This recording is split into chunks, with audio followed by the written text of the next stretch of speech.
السلام علیکم، میرے چینل کہانی کی دنیا میں خوش آمدید۔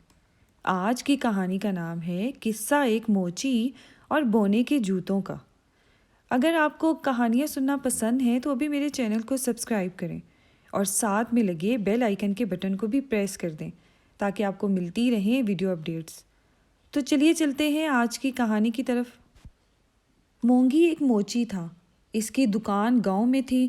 وہ روزانہ صبح دکان کھولتا، دن بھر گاؤں والوں کے پھٹے پرانے جوتوں کی مرمت کرتا اور جب شام ہوتی تو دکان بند کر کے گھر چلا جاتا۔ چونکہ وہ بہت غریب تھا اس لیے اس کی دکان نہایت ٹوٹی پھوٹی حالت میں تھی۔ اس کے پاس اتنے پیسے ہی نہیں تھے کہ اس کی مرمت کروا سکتا۔ بارشوں میں اس کی چھت ٹپکنے لگتی اور دکان میں موجود سامان بھیگ جاتا۔ اس نے سوچ رکھا تھا کہ جیسے ہی اس کے پاس کچھ پیسے جمع ہوں گے تو وہ سب سے پہلے دکان کی مرمت کروائے گا۔ ایک روز صبح جب وہ اپنی دکان پر جانے کے لیے بیدار ہوا تو اس کی بیوی لالی بولی، لکڑیاں ختم ہو گئی ہیں، میں آٹا گوندھ کر رکھتی ہوں، تم جلدی سے لکڑی والے سے مجھے لکڑی لا دے تاکہ میں ناشتہ بناؤں۔ مونگی نے دو چھپکے پانی کے منہ پر مارے اور گاؤں کی لکڑیوں کی ٹال کی جانب روانہ ہو گیا۔ جب وہ لکڑیوں کی ٹال پر پہنچا تو وہ بند تھی۔ اس کے پڑوس میں بھوسے والے کی دکان تھی۔ بھوسے کی دکان کے مالک مونگی کا دوست تھا۔ اس نے بتایا کہ ٹال والا کل شہر گیا تھا اور آج دوپہر تک واپس آئے گا۔ مونگی نے سوچا کہ اگر لکڑیاں نہیں ملی تو پھر لالی ناشتہ کیسے تیار کرے گی۔ یہ سوچ کر اس نے جنگل جانے کی ٹھانی تاکہ وہاں سے کچھ لکڑیاں لے کر گھر چلا جائے۔ جنگل بہت قریب تھا۔ وہ جنگل کی طرف روانہ ہو گیا۔ اس کے پاس کلہاڑی تو تھی ہی نہیں کہ وہ لکڑیاں کاٹتا، اس لیے جنگل میں پہنچ کر اس نے بہت ساری خشک جھاڑیاں جمع کر لی۔ پھر اس نے ان کا گھٹا بنایا اور گھٹے کو اٹھا کر گھر کی طرف چل دیا۔ ابھی وہ تھوڑی ہی دور گیا تھا کہ سامنے سے ایک ننھا منا بونا آتا دکھائی دیا۔ وہ اپنے پاؤں گھسیٹ گھسیٹ کر آہستہ آہستہ چل رہا تھا۔ مونگی کو لگا کہ اس کے پاؤں میں تکلیف ہے۔ مونگی ایک رحم دل آدمی تھا۔ بونے کے پاؤں کی تکلیف کا خیال دل میں آیا تو اس نے اس کی مدد کرنے کی ٹھانی۔ اس نے جھاڑیوں کا گھٹا زمین پر رکھا اور بونے کے قریب آنے کا انتظار کرنے لگا۔ بونا جب اس کے قریب پہنچا تو مونگی نے کہا، ایسا معلوم دیتا ہے جیسے تمہارے پاؤں میں تکلیف ہے، کیا میں تمہاری مدد کر سکتا ہوں؟ بونے نے کہا، میرے پاؤں میں کوئی تکلیف نہیں ہے، دراصل میں نے جو جوتے پہن رکھے ہیں وہ میرے پاؤں سے بہت بڑے ہیں، میں تیز تیز چلنے کی کوشش کرتا ہوں تو یہ پاؤں سے اتر جاتے ہیں۔ مونگی نے اس کی بات سن کر اس کے پیروں پر ایک نظر ڈالی۔ بونے کے پاؤں تو چھوٹے چھوٹے تھے مگر اس نے جوتے اتنے بڑے پہنے ہوئے تھے جیسے خود مونگی پہنتا تھا۔ اتنے بڑے جوتے پہننے کی وجہ سے ہی بونا زمین پر پاؤں گھسیٹ گھسیٹ کر چل رہا تھا۔ مونگی نے کہا، اتنے بڑے جوتے پہن کر چلنا پھرنا بہت تکلیف دہ کام ہے، یہ جوتے تو بہت بڑے ہیں، تمہیں کہاں سے ملے ہیں؟ بونے نے جواب دیا، میں بونوں کی دنیا میں رہتا ہوں، ہماری دنیا سامنے والے پہاڑوں کے پیچھے ہے، میرا کسی کام سے تمہاری دنیا میں آنا ہوا، یہاں پہنچنے کے لیے پہلے تو مجھے پہاڑ پر چڑھنا پڑا اور پھر اترنا بھی پڑا، اس وجہ سے میں بہت تھک گیا تھا۔ میرے سامنے ایک جنگل تھا، جنگل میں پہنچ کر تھوڑا سا آرام کرنے کی غرض سے میں ایک درخت کی ٹھنڈی چھاؤں میں گھاس پر لیٹ گیا۔ اپنے جوتے اتار کر میں نے اپنے قریب ہی رکھ لیے تھے۔ میری تھوڑی دیر کے لیے آنکھ لگ گئی، جب میں سو کر اٹھا تو میرے جوتے غائب تھے۔ میں نے گھبرا کر ادھر ادھر دیکھا، میری نظر سامنے والے درخت پر بیٹھے ایک بڑے سے ہی بندر پر پڑی۔ وہ دانت نکال کر مجھے دیکھ رہا تھا اور اس نے میرے جوتے پہنے ہوئے تھے۔ میں اس کی طرف لپکا تو وہ درختوں کی شاخوں پر جھولتا ہوا وہاں سے غائب ہو گیا۔ میں بہت پریشان تھا۔ جنگل میں جا بجا کانٹے اور چھوٹی چھوٹی کنکریاں پڑی ہوتی ہیں، میں بغیر جوتوں کے ان پر نہیں چل سکتا تھا، لیکن مجبوری تھی۔ میں نے اپنا سفر پھر شروع کیا۔ ابھی میں تھوڑی ہی دور گیا تھا کہ ایک جگہ مجھے جھاڑیوں میں یہ جوتے پڑے نظر آئے۔ شاید کسی قافلے نے وہاں پر پڑاؤ ڈالا تھا، کیونکہ وہاں پر بہت سے مٹی کے ٹوٹے ہوئے برتن اور دوسری اشیاء بھی پڑی ہوئی تھی۔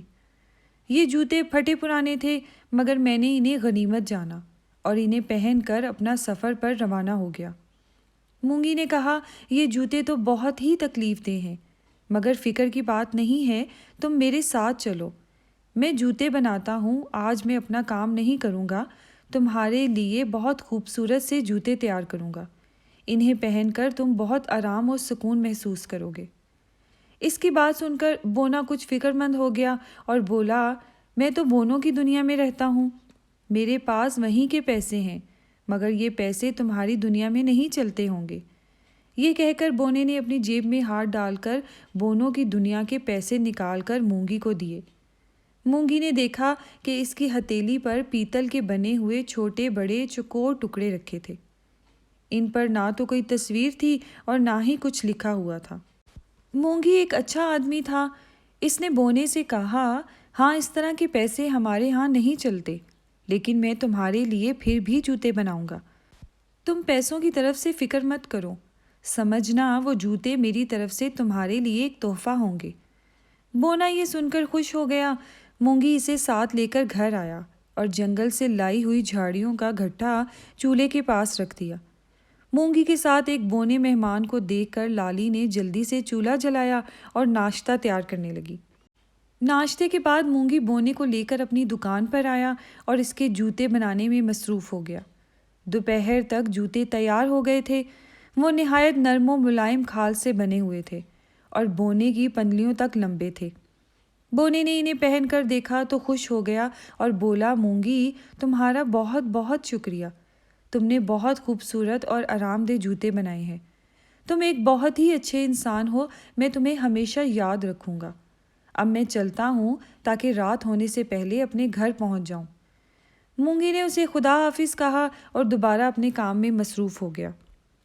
اس بات کو بہت دن ہو گئے، مونگی اس بونے کو بھول بھال گیا تھا۔ اچانک ایک روز رات کو اس کے گھر کے دروازے پر دستک ہوئی۔ مونگی نے دروازہ کھولا اور یہ دیکھ کر بہت خوش ہوا کہ وہی بونا اس کے دروازے پر کھڑا ہے۔ سامنے ایک چھوٹی سی بگھی کھڑی تھی، بونا اسی بگھی میں سوار ہو کر آیا تھا۔ وہ بونے کو لے کر گھر میں آیا۔ لالی بھی بونے کو دوبارہ اپنے گھر میں دیکھ کر بہت خوش ہوئی۔ اس نے گڑ کے میٹھے چاول بنائے تھے۔ اس نے وہ چاول بونے کے آگے رکھے۔ بونے کو میٹھے چاول بہت پسند تھے۔ اس نے لالی کا شکریہ ادا کیا اور چاول کھانے میں مصروف ہو گیا۔ کھانے کے بعد اس نے مونگی سے کہا، مونگی تمہارے بنائے ہوئے جوتوں کو میرے ملک میں ہر طرف دھوم مچ گئی ہے۔ وہاں کے تو سب لوگ چاول، مزاری یا پھر گندم کے سوکھے پودوں سے بنے ہوئے جوتے بناتے ہیں۔ ایسے شاندار چمڑے کے بنے ہوئے خوبصورت جوتے انہوں نے کبھی نہیں دیکھے تھے۔ ان جوتوں کی خبر شاہی محل میں بھی پہنچ گئی ہے۔ ہمارے بادشاہ نے مجھے تمہارے پاس بھیجا ہے اور کہا ہے کہ تم ان کے ملکہ اور ان کے بچوں کے جوتے بناؤ گے، اسی لیے میں تمہیں لینے آیا ہوں۔ بس اب چلنے کی تیاری شروع کر دو، ہمارا بادشاہ اس کام کا تمہیں بہت بڑا انعام دے گا۔ بونے کی باتیں سن کر مونگی کو بہت خوشی ہوئی۔